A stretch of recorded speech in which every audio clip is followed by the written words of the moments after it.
plano urbanístico, que é a segunda parte da história. Que quase ninguém, quer dizer, não se fala tanto, Não né? se fala tanto. Muito dos canais, do saneamento. Ele é muito, muito importante. Por quê? Ele faz os canais no sentido norte-sul e aí ele pensa, bom, agora falta eu pensar no outro sentido, né? O transversal, mas o longitudinal também, o leste-oeste. E aí ele faz grandes avenidas, como, por exemplo, hoje, a Avenida Afonso Pena, né? Francisco Glicério, o projeto original é do Brito, que era um corredor verde imenso. Quando você põe lá, dá um Google, Planta Urbana de Santos, 1910, você vai ver na planta, que é uma escala enorme, né? Acho que é 1:10.000, mas você consegue ver nitidamente que aquilo era uma grande faixa verde, porque ele já previa os parques, ele já previa os espaços públicos. E o que tem de atual, de remanescente dessa época? Essas grandes avenidas arborizadas, o que seria para a gente localizar? Afonso Pena, aquela coisa da Floriano com a Marechal, que converge na Praça da Independência. Aquele desenho, e ele tinha uma influência europeia do Haussmann, que o Haussmann rasgava as avenidas para fazer aquela, né, o estado ali forte, fazendo o desenho da cidade. Só que ele também tinha influências outras. Camilo Sitti, que já era um desenho mais humanizado, da escala do pedestre. Então, ele vai trabalhar com as duas escalas. Também, né? Então, fica, né? Essas avenidas, sobretudo Afonso Pena, o Orquidário e o Rebouças, que eram pontos, não exatamente como ele projetou, mas ficou, que inclusive é onde é a estação de tratamento de esgoto, ali no Orquidário, o Rebouças, que a gente até tinha um parquinho com aqueles tubos. Sim, vem daí? Eu lembro. Que as crianças, né? Quem nunca, né? Quem nunca. Foi muito marcante aquilo. Vem todo esse desenho da tubulação vem daí. Então, ficou muita coisa. E até hoje, curiosamente, são áreas muito valorizadas, do ponto de vista imobiliário. Por quê? Porque todo mundo quer morar perto de uma área verde, de uma praça. Valoriza, né? Só que, na hora que a coisa está rolando, como você me perguntou, Thaís, eu tenho um conflito de interesses. Porque aí eu vou falar do quê? De público e privado, dessa relação, que, por natureza, é conflituosa. Né? O interesse público e o interesse privado. E aí, quando chega nessa segunda fase da Planta de Santos, a Comissão de Saneamento, né, leia-se o Estado, leia-se os cafeicultores, a oligarquia, fala assim, bom, agora chega, tudo né? resolvido, veja. E aí o Saturnino fica meio sozinho nessa parada, porque já não tinha o respaldo para encarar essa segunda fase, porque a segunda fase ele vai falar do quê?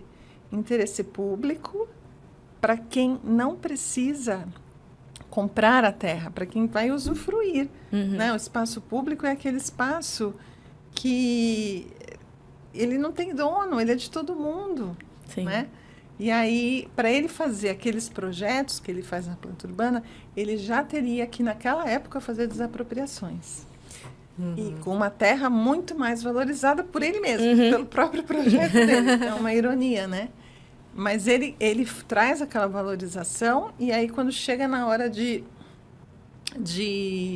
implantar o resto, vamos dizer assim, né? Do projeto, grosseiramente falando, ele esbarra nesse conflito. Aí os construtores da época pressionam a Câmara, falam, não, como assim? Uma pessoa de fora vem dizer o que... E com um detalhe, que as desapropriações eram pagas pelo município. Então, o município não estava de todo errado. É sempre importante a gente ter isso em mente, né? Aliás, qualquer política pública, não existe assim, bem e mal, mocinho e bandido. Isso é uma ilusão, uma ingenuidade. As coisas vão acontecendo e você tem que ir percebendo a lógica que tem ali. Então, sim, para o município era difícil, porque a gente era explorado economicamente, teve esse feedback, mas se não tivesse vindo um Saturnino, a gente ia ficar à mercê de um capital que ia demorar décadas e a nossa população morrendo. Nossa, que eu falo, porque aí eu falo como santista agora, né? Tem uma brincadeira que fala que todo santista é bairrista, né? Então, é mais ou menos isso. Então, era uma relação conflituosa. E aí, o Saturnino está meio sozinho já nessa segunda fase, para lidar com a Câmara e com os incorporadores imobiliários, porque aí os cafeicultores saem de cena e entram os construtores. E aí é nesse cenário que vai começar uma fase bem mais difícil, bem mais desgastante, onde ele vai ter muita resistência, ele vai encontrar muita resistência. E como é que ele conseguiu? Porque conseguiu, né? O que ele faz? Quando ele faz a planta, junto, ele já pensa em diversos dispositivos para operacionalizar o que ele projetou. Certamente que ele já previa uma resistência. Acho que não tanto quanto... Eu não esperava que fosse tão grande, mas ele já previa. Acho eu. Então, ele pensa na questão de como seriam essas desapropriações. Ele faz... E aí, eu entendo... Eu não estou falando assim... Um dia eu vou me aprofundar nessa pesquisa. Mas eu entendo que ele foi um dos precursores do direito urbanístico no Brasil, no sentido de garantir a função social da propriedade. Quando ele fala assim, eu vou fazer uma lei não para punir, eu vou fazer uma lei para garantir que o morador daquele, não o incorporador, o morador esteja resguardado. Claro, num primeiro momento, o proprietário. Porque até então nós só tínhamos leis assim, é proibido varrer a calçada do jeito tal, na hora tal. Eram leis punitivas.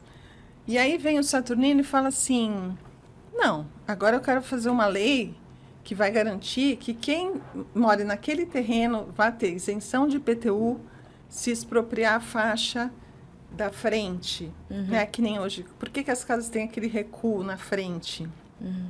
Ele previa que fosse uma faixa de alargamento das ruas para um futuro, para longo prazo, ou as servidões de passagem.